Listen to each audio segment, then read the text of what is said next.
오늘 우리에게 주시는 하나님의 말씀 마가복음 14장 3절부터 9절까지 말씀입니다. 마가복음 14장 3절부터 9절까지 말씀. 이제 봉독하겠습니다. 하나님의 말씀 경청하십시오. 예수께서 베다니 나병 환자 시몬의 집에서 식사하실 때에 한 여자가 매우 값진 향유 곧 순전한 나드 한 옷값을 가지고 와서 그 옷값을 깨뜨려 예수의 머리에 부으니 어떤 사람들이 화를 내어 서로 말하되 어찌하여 이 향유를 허비하는가? 이 향유를 300데나리온 이상에 팔아 가난한 자들에게 줄 수 있었겠도다 하며 그 여자를 책명하는지라. 예수께서 이르시되 가만두라. 너희가 어찌하여 그를 괴롭게 하느냐? 그가 내게 좋은 일을 하였느니라. 가난한 자들은 항상 너희와 함께 있으니 아무 때라도 원하는 대로 도울 수 있거니와 나는 너희와 항상 함께 있지 아니하니라. 그는 힘을 다하여 내 몸에 향유를 부어 내 장례를 미리 준비하였느니라. 내가 진실로 너희에게 이르노니 온 천하에 어디서든지 복음이 전파되는 곳에는 이 여자가 행한 일도 말하여 그를 기억하리라 하시니라. 아멘. 기도로 벽을 넘어가자라는 제목으로 하나님의 말씀 선포하겠습니다. 우리가 이 땅을 살아가는 동안 누구 한 명 미워하지 않고 누구 한 명과 각을 세우지 않고 모두와 평화롭게 사는 것은 사실 불가능할 겁니다. 우리는 무골호인이 아닙니다. 무골호인이란 뼈가 없는 사람처럼 흐물흐물해가지고 모두에게 좋은 사람이 될 수 있는 그런 인간이 될 수 없습니다. 애당초 그런 인간은 뭔가 좀 이상한 사람입니다. 왜냐하면 모두에게 맞춰준다는 건 자기 자신이 없다는 이야기인데 자기 자신이 없는 사람이 과연 정상일 수 있겠습니까? 그렇기 때문에 우리가 이 땅을 살아가는 동안 누군가와 갈등을 빚고 누군가를 싫어하고 누군가를 미워하는 것은 어찌 보면 굉장히 지극히 자연스러운 현상입니다. 그래서 내가 누군가를 미워하는 감정이 생겼을 때 그것 자체만으로 스스로를 너무 미워하거나 한심하게 그렇게 생각할 필요까지는 없습니다. 우리는 어찌 보면 그리스도인이라고 하는 정형화된 모습이 되게 익숙한 사람들이어서 그 모습에서 벗어났을 때 스스로를 좀 자책하는 그런 습관들이 있는데 그것을 인지하는 것은 중요하지만 거기서 자책하는 것은 불필요합니다.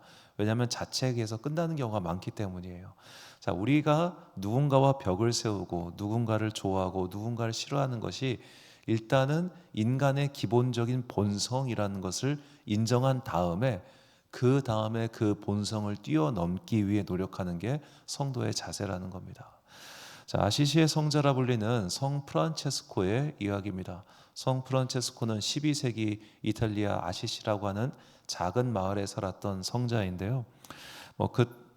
그는 가톨릭에서도 유명한 성자이지만 그때까지는 아직 개신교가 탄생하기 전이기 때문에 개신교에서도 굉장히 존중받는 성자입니다. 성인이라고 부르죠. 자, 이 성인 프란체스코가 이제 하나님의 부르심을 받고 본격적으로 청빈과 가난의 삶을 살기 위해 구별된 삶을 살기 위해서 길을 나섰습니다.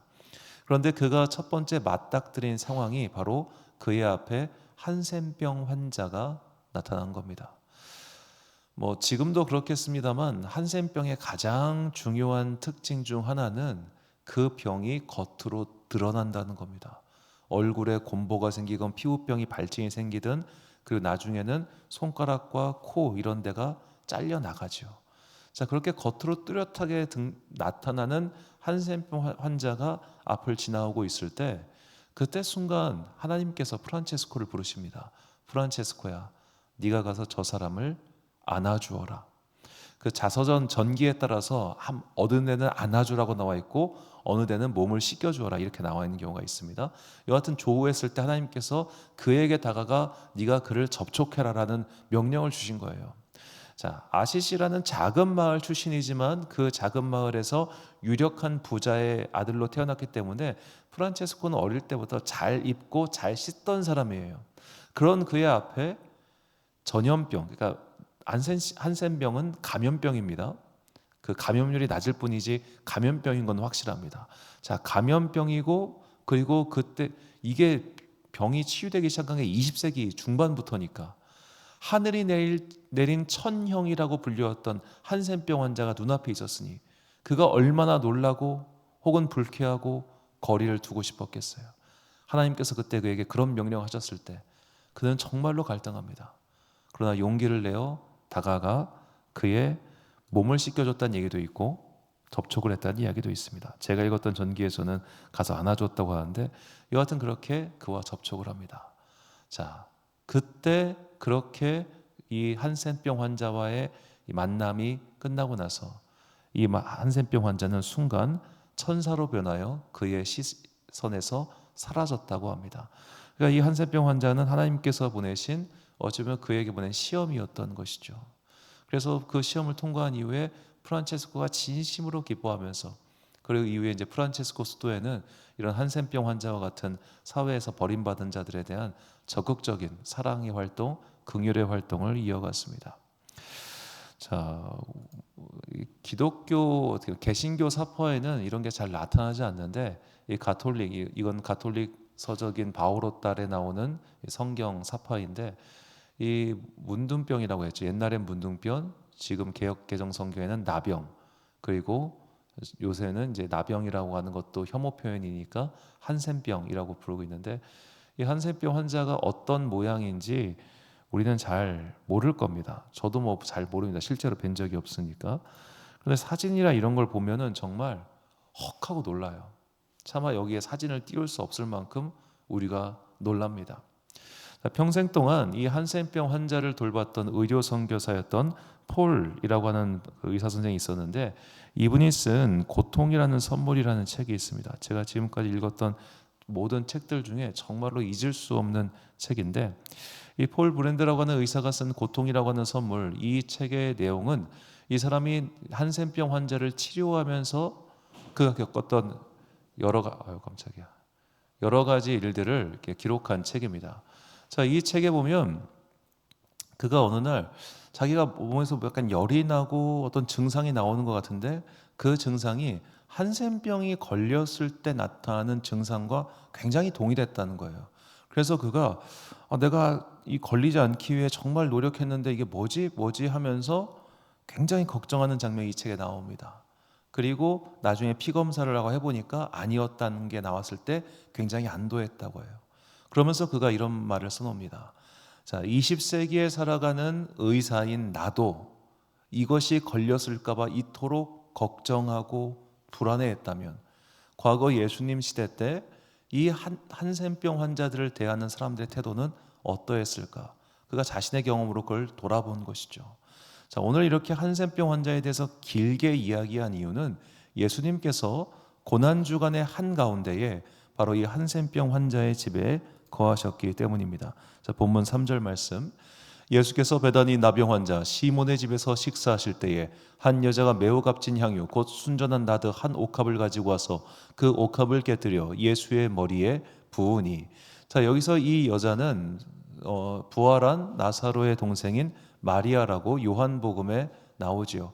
그러니까 요한복음만 보면 이 장면, 그러니까 마리아가 가지고 있던 이 나드 한 옥합을 깨뜨려서 예수님께 부었던 이 사건이 어디서 나왔는지 나오지 않는데, 이 공간복음서 마태, 마가, 누가는 모두 다 이 사건이 베다니 나병 환자 시몬의 집에서 일어났다고 기록하고 있습니다. 자, 우리는 이 향유옥합 사건에서 마리아의 어떤 헌신, 마리아의 어떤 그런 것만 기억을 하지만, 사실 이 일이 일어났던 장소인 나병 환자 시몬의 집은 잘 주목하지 않는 경향이 있습니다. 왜냐하면 뒤에 사건이 너무 크기 때문이죠. 그리고 우리는 나병 환자 시몬의 집이라고 하면 예수님께서 고쳐주셨겠지, 이렇게 간단하게 생각을 해요. 자, 성경은 이 사람의 병을 예수님께서 치료해 주셨다는 기록이 없습니다. 치료해 주셨을 거라고 우리가 짐작하고 있지만 치료가 되었다라고 그렇게 기록이 된 게 없습니다. 그리고 예수님의 치료가 구체적으로 어떤 치료였는지도 나오지 않습니다. 그 안에서 진행되고 있던 이 한센병의 진행을 막아주신 것인지, 아니면 이미 피부가 발진이 됐고 손가락, 발가락이 잘려나갔고 코가 잘려나간, 귀가 잘려나간 그의 신체를 원래 상태로 복원시켜 주신 것인지 그걸 알 도리가 없다는 거예요. 그러니까 어쩌면 이 나병 환자 시몬의 상태는 병은 멎었을지 모르지만 그의 잘려나간 코, 그러니까 이 한센병이 되게 무서운 게 통각이 사라진답니다. 통각이 사라지기 때문에 내 손가락 발가락이 잘려 나간 걸 모른대요. 서서히 떨어져 나가는 겁니다. 그 떨어져 나간 것이 복원됐는지 피부가 원래대로 돌아갔는지 우린 전혀 알 수 없는 겁니다. 어쩌면 그는 병은 나았지만 사회생활을, 일상생활은 못하는 상황일 수도 있습니다. 그리고 무엇보다 한센병은 감염병이라는 게 특징이죠.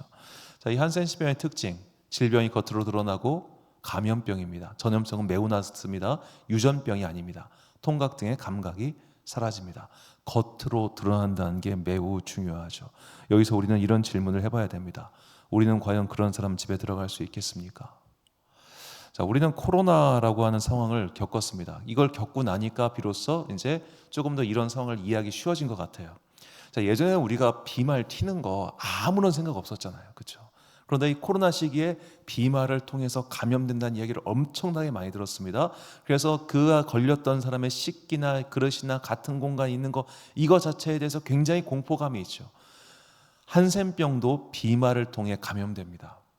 그 감염률이 매우 낮을 뿐이지 비말을 통해서 감염되는 것은 확실합니다. 그러니까 그들과 격리돼서 지내는 거죠. 왜 소록도가 생겼겠습니까? 그런데 예수님이 그 공간에 지금 들어가신 거예요. 예수님만 들어간 게 아니라 예수님의 제자 공동체 모두가 다 지금 그 공간에 들어갔습니다.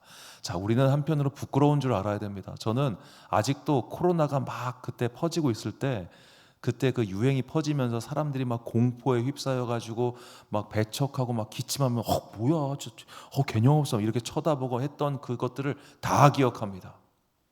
저 사람 교회 못 오게 하라고, 저 사람 예배 못 드리게 하라고, 왜 저러고 교회 왔냐고 이렇게 막 쏘아보면서 했던 게 다 기억이 납니다. 제가 그 모습이 너무나 싫었기 때문입니다.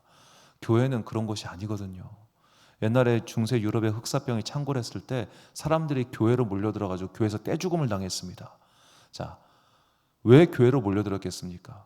그런 환자들을 받아주는 곳이 교회밖에 없었기 때문입니다. 저는 그 죽음이 안타깝지만 한편으로 교회가 할 일을 했다고 생각합니다. 교회는 그런 곳입니다. 병자도 와야 되는 것이고 설령 전염병에 걸린 사람이라 할지라도 오지마 꺼져 이렇게 배척하는 곳이 아니란 말이죠. 자, 그렇게 배척하고 싫다고 벽을 치는 그런 시대에, 지금보다 훨씬 더했을 시대에 예수님께서는 그 벽을 넘어가신 겁니다. 그 한계를 넘어가신 겁니다. 그 불편함을 넘어가신 겁니다.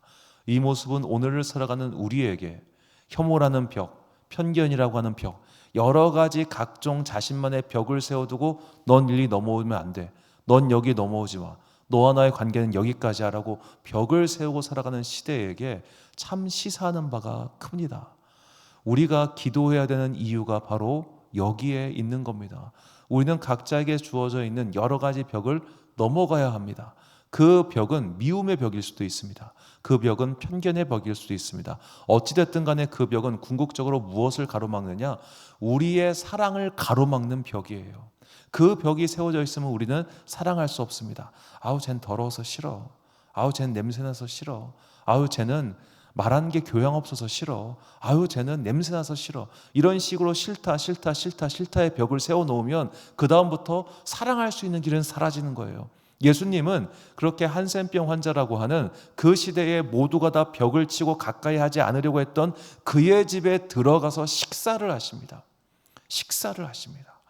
저는 이 장면이 참 놀랍다 못해 전율스럽습니다. 노숙자와 같이 식사하실 수 있습니까?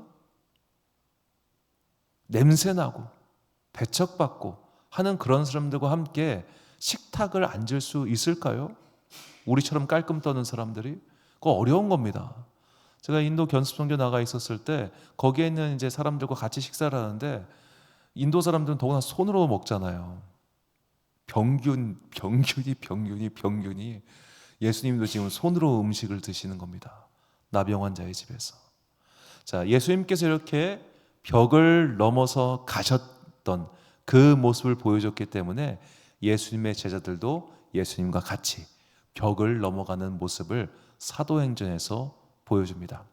자, 예수님의 제자인 베드로가 욥바에 가서 그가 한 집에 머무는데 그 집은 무두장이 시몬의 집입니다. 사도행전 9장 43절과 10장 6절을 보면 베드로가 욥바에 여러 날이 있어 시몬이라고 하는 무두장의 집에서 머무니나 그는 무두장이 시몬의 집에 유숙하니 그 집은 해변에 있다 하더라. 자, 무두장이는 어떤 사람이냐? 무두질을 하는 사람을 무두장이라고 부릅니다. 무두질이란 짐승에게서 가죽을 벗겨서 그것을 세공을 할 수 있도록 가죽을 연마하는 사람, 그가 무두질하는 무두장인이죠. 자, 이 중세시대까지 무두질의 과정은 이렇습니다. 도축한 직후에 털 가죽을 벗기고 털 가죽을 물에 적셔서 먼지와 피를 닦고 부드럽게 만든 이후에 소변과 똥물에 담가서 치댑니다. 왜냐하면 이 털을 빼야 되는데 털 빼기가 그렇게 어렵다고 하더라고요. 지금처럼 이렇게 뭐 면도기가 있는 것도 아니었을 테니까 털을 빠지기 쉽게 하고 가죽을 바로 쉽게 부드럽게 만들기 위해서 소변과 똥물에 담아서 계속 치댑니다. 그리고 탄닌이라고 하는 것에 가죽을 담그고 몇 주간 농도를 올려갑니다. 자, 소변, 똥물, 탄닌 이 세 가지는 악취가 그렇게 많이 날 수 없다고 합니다. 자, 그래서 이 과정에서 악취가 엄청났기 때문에 아무도 그들과 같이 살지 않으려 했고, 한 유대교의 랍비의 기록에 따르면 무두장이의 집은 우리 공동체 내에서 최소한 30m 바깥으로 보내야 된다, 이렇게 했다고 합니다. 그래서 사도행전 10장에 보면 이 무두장의 시몬의 집이 해변가에 있었던 겁니다. 그나마 냄새 좀 빨리 빠지라고요. 자, 그리고 무엇보다 이 무두장인들은 가축의 전염병인 탄저병에 걸릴 확률이 매우 높았습니다. 동물의 사체를 항상 접촉해야 했기 때문이죠. 자, 이것이 베드로가 잠시 머물렀던, 근데 여러 날 머물렀던 무두장이 시몬의 집이었습니다. 냄새나고 시체가 가득한 그곳. 그 시체는 유대교의 율법, 구약 율법에서 너희가 만지면 부정한 거죠. 만진 사람도 부정한데 그 부정한 집에 베드로가 머물러 있었다는 겁니다. 그가 이미 구약 율법의 벽을 넘어갔어요. 그가 이미 혐오의 율법을 넘어갔습니다. 어떻게? 예수님께서 그것을 보여주셨기 때문에 그도 그 벽을, 그 선을 넘어갔던 것이죠. 이것이 오늘 고난주간 수요일에 예수님께서 보여주신 모습에 따라 우리가 취해야 될 삶의 태도입니다. 자, 기도는 벽을 넘어가게 해줍니다. 왜냐? 성령님께서 우리에게 벽을 넘어갈 힘을 주시기 때문입니다. 우리는 좋아하는 것이 있고 싫어하는 것이 있습니다. 좋아하는 것은 가까이 갈 수 있지만 싫어하는 것은 누구나 다 더딜 수밖에 없는 것이 사람의 본성입니다. 그러나 그리스도인은 이 본성에 제한당하는 자가 아니라 성령님께서 주시는 은혜의 힘으로 본성을 넘어가는 사람들입니다. 우리는 누구를 미워할 수 있습니다. 누구를 증오할 수도 있습니다. 누군가가 벽을 세우고 각을 세우고 대립할 수도 있습니다. 그러나 그리스도인은 거기에 머물러 있는 사람이 아니라는 것을 잊지 마십시오. 그래서 야고보 사도는 우리가 성령님께 기도함으로써 위로부터 얻는 지혜를 취하라고 그렇게 권면하고 있습니다. 권면의 말씀 야고보서 3장 17절과 18절 말씀 함께 봉독하겠습니다. 시작. 오직 위로부터 난 지혜는 첫째 성결하고 다음에 화평하고 관용하고 양순하며 긍휼과 선한 열매가 가득하고 평건과 거짓이 없나니 화평하게 하는 자들은 화평으로 심어 의의 열매를 거두느니라. 아멘. 사랑하는 지혜빛 광성교회 성도 여러분, 그리고 이 새벽 함께 주님의 전에 나온 귀한 주님의 자녀 여러분, 우리는 벽을 넘어가야 되는 사람들입니다. 그리고 지금 우리는 참 많은 벽들에 둘러싸여 살고 있습니다. 이 사회가, 우리의 공동체가 얼마나 많은 벽을 세우고 서로에게 다가가지 않고 미워하고 있는지 우리는 모두 경험하고 있지 않습니까? 지역이라고 하는 벽, 성별이라고 하는 벽, 세대라고 하는 벽, 학벌이라고 하는 벽, 급여라고 하는 벽, 신분이라고 하는 벽, 온갖 벽들을 켜켜켜켜켜 세우고 서로 섹터를 만들어 놓은 다음에 넘어가지 않으려고 합니다. 자, 이렇게 벽을 세우고 구역을 할당하면 그 다음에 뭐가 벌어질까요? 가스실 사건이 벌어지는 겁니다. 이쪽을 없애버리고 우리만 살자라고 하는 가스병 말이죠. 그래서 20세기 중반에 2차 세계대전이라고 하는 엄청나게 끔찍한 일을 겪었던 이 서구 유럽 사회가 강제로라도 이런 벽들을 허물어야 된다고 하면서 소위 말해 똘레랑스라든지 그냥 막 집단적 포용 이런 것들 했던 이유가 여기에 있습니다. 너무 많이 죽었거든요. 진짜 죽어도. 우리 한국 사회가 그렇게 가면 안 되지 않겠습니까? 그들이 겪었던 과거의 실수로부터 배워야 하지 않겠습니까? 지금 우리는 너무 미워하는 시대를 살고 있습니다. 이쪽을 다 벽을 세우고 가스실에 가둬서 저것들은 전부 바퀴벌레처럼 박멸해야 된다고 그렇게 당당하게 이야기하는 사람들이 너무나 많은 시대입니다. 자, 이렇게 증오와 편견과 미움이 가득한 시대를 우리가 살아갈 때 우리가 벽을 넘어가는 예수님의 모습을 본받아야 됩니다. 기도로서 나는 어떤 벽을 세우고 살고 있는가? 나는 어떤 미움의 벽, 어떤 혐오의 벽을 세우고 그것을 넘어가지 않으려고 하고 있는가? 그 벽을 마주하시고 그 벽을 넘어갈 수 있는 성령님의 힘을 구하십시오. 그래야만 우리는 그리스도 예수의 사랑을 이 땅 가운데 실천하는 하나님의 도구로서 살아갈 수 있습니다. 이 고난주간 예수님께서 보여주셨던 그 베다니 한센병 환자 시몬의 집에서 식사하셨던 그 모습을 잊지 마시고 내 안에 있는 혐오, 편견, 미움, 질투 등의 여러 가지 벽을 성령님께서 주시는 힘으로 말미암아 뛰어넘는 그런 여러분과 제가 되시기를 주님의 이름으로 축원합니다. 기도하겠습니다. 사랑과 은혜가 충만하신 아버지 하나님 감사합니다. 성령 하나님께서 우리에게 벽을 넘어갈 힘을 주십니다. 예수님께서 한센병 환자 시몬의 집에서 식사하셨듯이 우리 또한 벽을 넘어 하나님께서 원하시는 사랑의 모습을 실천하는 주님의 거룩한 자녀들 되게 하여 주옵소서. 나는 무엇을 싫어하고 무엇을 혐오하고 있습니까? 나는 어떤 사람들과 벽을 세우고 그들과의 관계를 일부러 막고 있습니까? 주님, 내 안에 새겨져 있는 의로움이라고 하는 벽, 여러 가지 생각의 벽들, 이런 것들 성령님께 주시는 은혜의 힘으로 뛰어넘어가 사랑의 통로를 개척하는 주의 자녀들 되게 하여 주옵소서. 한 주간의 중간인 수요일이며 고난주간의 수요일입니다. 오늘도 오전에 함께 모여 예배드리는 모든 성도들에게 하늘의 신령한 지혜를 내려주시고 특별히 일교차가 매우 심한 요즘입니다. 주님께서 우리에게 은혜와 건강으로 지켜주옵소서. 각자의 사명과 소명을 위해 달려가고 있는 당신의 자녀들이 많사오니 그들에게 지혜와 능력 주셔서 그들이 계획하는 모든 것들이 하나님의 섭리 가운데 주님께는 영광이요 이 땅을 살아가는 주의 자녀들에게는 은혜와 소망과 간증되게 하여 주옵소서. 오늘 하루도 참 좋으신 우리 주님의 은총과 평강이 모든 주의 자녀들과 함께 하시기를 간절히 소망하오며 이 모든 말씀 우리 구주 예수 그리스도의 이름으로 기도드립니다. 아멘. 오늘의 기도 제목입니다. 내 안에 세워진 벽은 무엇입니까? 나는 누구와 벽을 쌓아두고 있습니까? 그 벽을 허물고 사랑으로 화평의 열매를 맺게 해달라고 성령님께 도움을 구하십시오.